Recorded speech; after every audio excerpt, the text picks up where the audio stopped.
Peace. So this will probably be one of the longest TikTok videos I've ever done, or videos in general, in this type of format that wasn't alive on TubeView. And I know y'all are like, why is she saying like this? So I have a lot of things to speak to you about right now. So you're going to get all these emotions and this energy. All right? So prepare. So, peace. I'm Iyanla Fashionda Sharice, and I practice the Yoruba Isheshe tradition, commonly known as Ifa. This is my only account on here. My name is spelled properly, including the title of my name. There are no extra S's in my name. And I will never inbox you to tell you that I'm going to do a reading for you, tarot, astrology, any other thing that you can think of that's in the realm of spirituality. I will not send you a message like that. Now, I understand that this is part of the course. The more popular you become, the more people start to take your content, duplicate it, put it in other places. And you all have seen me post about this over and over again in some of my other posts on this account. So I get that, right? And I know that's part of the course and everybody goes through that. But what I don't like about that is it preys on the weakness of people at a moment in time. It preys on a need for people to have answers that they're unsure of. Now, let me be clear. I'm not against tarot. I'm not against psychic readings. I'm not against intuitive anything, astrology, Eastern or Western. I believe that those tools are very valid. And in Isheshe, since we are taught that Ifa is the keeper of those tools, and man has different ways to communicate with energy and with higher sources, it is not for us to condemn others for what they do. So as someone destined to be the keeper of those tools, that's what an Iyanfa is, the female keeper of that, and a Baba is the male keeper of that, I'm not going to condemn people for utilizing those tools. What I'm going to condemn you for is taking my content, repurposing it the same, especially the ones where I share my child in that, who has a special story, which is how I ended up practicing Isheshe completely and not just hiding it from my family.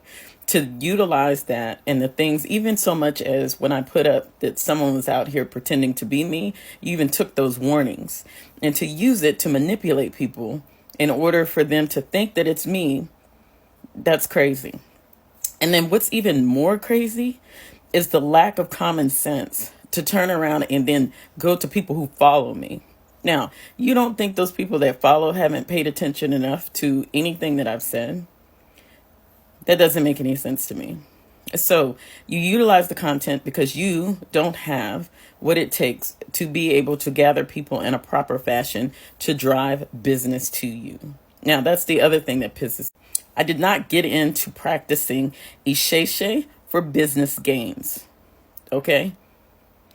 There are things and protocols that occur within this tradition that no amount of money is going to save and help you from. You cannot disrespect those things. There are times where we put ourselves in danger, knowing it based on the Odu that comes out, in order to help other people.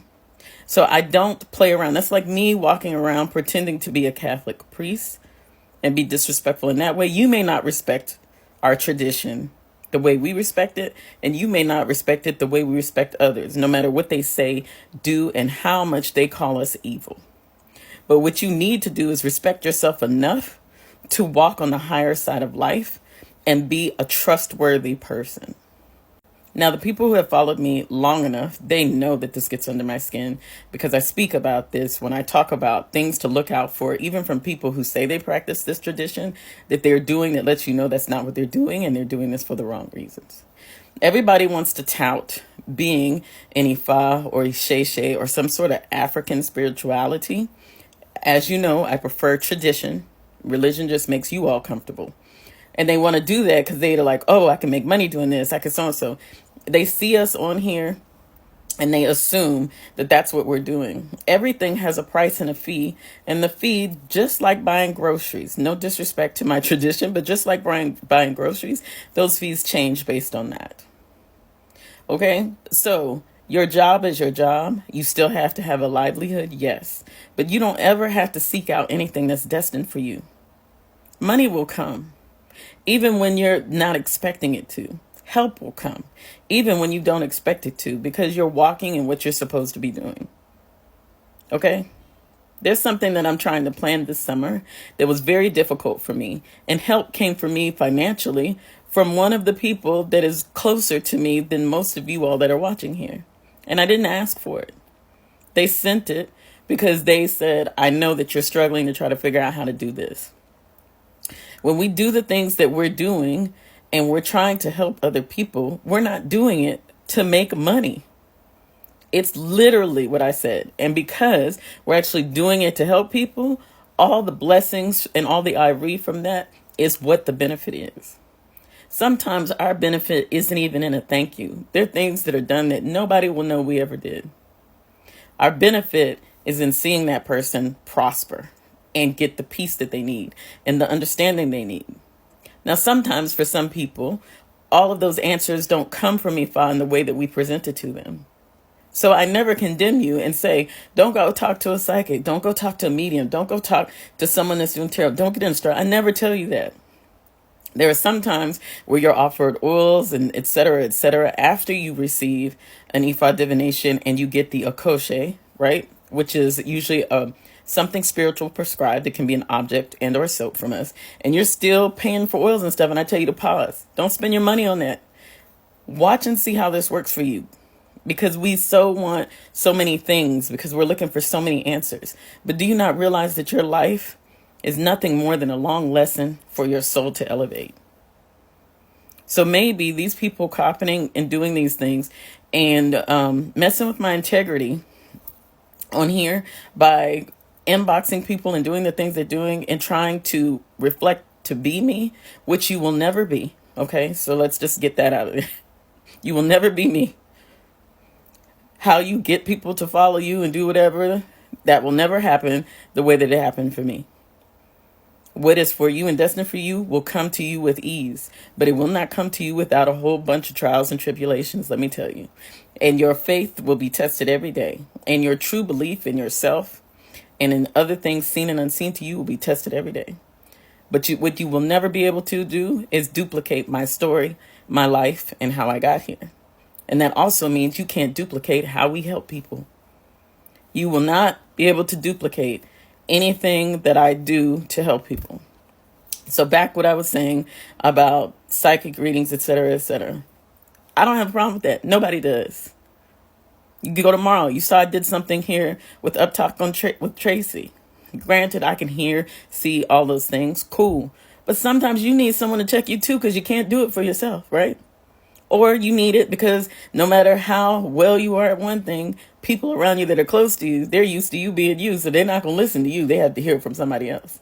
What's amazing to me is for people to have things said to them that Ifa already told them when they came to us for help.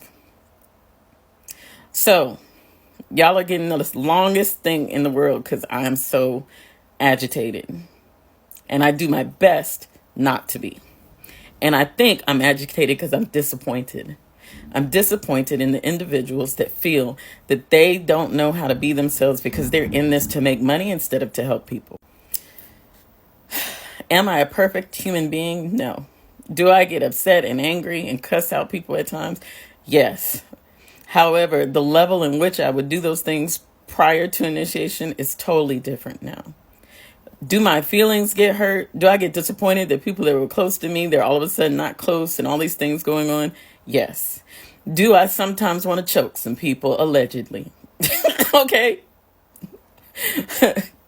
But that doesn't change my mission here on earth. That doesn't change why a little girl said to me, Mom, I just need you to keep helping people. You know what I tell her? Baby, I'm trying. And it's not always easy. It's not always easy. So, take your time, find what is for you, and stop messing around with what I do. Peace.